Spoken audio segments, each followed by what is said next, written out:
If you're a high school or college graduate, maybe you've been out of school a couple of years now and working, I want to talk to you for a minute about buying your first house, because I hear this all the time. I'm too young. I don't have enough money.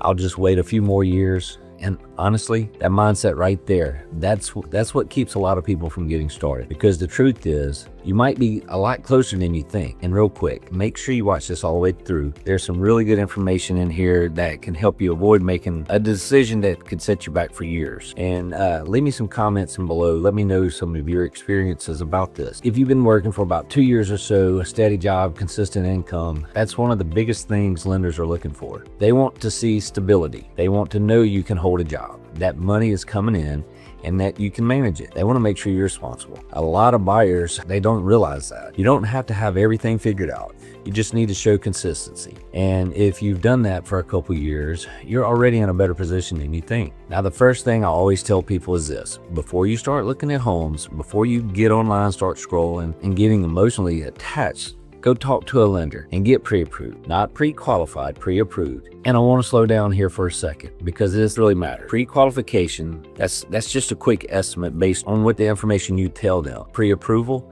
that's where they verify everything. Income, credit, debts. That's when you get real numbers. And I've seen this happen. People fall in love with a house, they start pitching their life in it, and then they find out they can't actually buy it.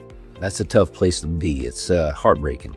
And while we're talking about that, let's talk about credit, because this is huge.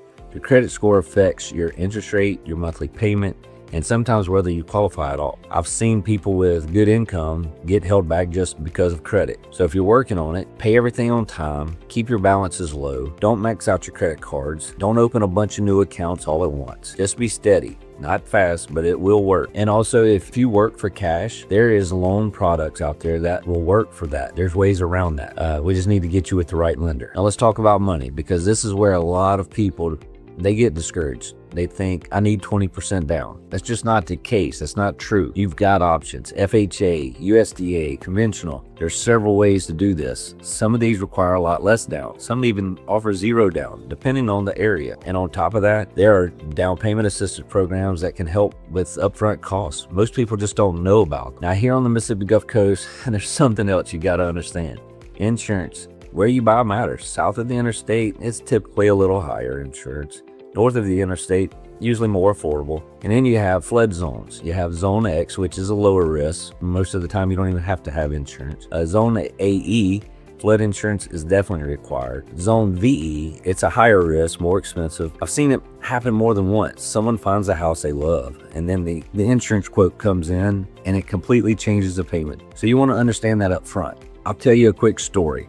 Bought my first house when I was young. About 2 years out of high school, been working, staying consistent. It wasn't anything fancy. It was actually an old rental. Needed a lot of work. Most people would have passed on it. We didn't have a big budget. So we took our time. We fixed it up one room at a time as we could afford it. Did a lot of work ourselves. Learned as we went. And it wasn't really fast. And it wasn't easy for sure. But over time, it turned into something we were really proud of. And when we sold it, we made a solid profit, and use that to move up into our next one. And let me add this, because this is important too. If you're thinking about buying, try to plan on keeping the house for at least 2 years, minimal. Because if you live in it as your primary residence for 2 years, you can typically avoid paying capital gains tax on your profit when you sell it. That's a big deal. And that's another way people build forward instead of taking a step backwards. Now, I do want to say this. Just because you can get approved for a certain amount doesn't mean you should spend that much. Make sure your monthly note's where you want to be. You don't want to be stretched thin every month, worried about bills, stressed out about that payment. That's not a good place to be. And if you're newly married, financial stress can put a real strain on your relationship. I've seen it happen. It's not a good thing. So the goal isn't just to buy a house. It's to buy one that makes sense for your life. That's why having the right people matters. Yes. A lender, a realtor, but also a successful friend or family member, someone you trust, someone who's been through it, someone who can give you honest advice, not just tell you what you want to hear, because one good decision here, it can set you up for years. And one bad one, it can take years to recover. At the end of the day, don't let people tell you you're too young or you can't do it. You can, you just need a plan. You need the right guidance, and you need to take the first step. If you've got questions, call me, text me, email me. I'm always happy to help walk you through it. And I'd really like to hear from you.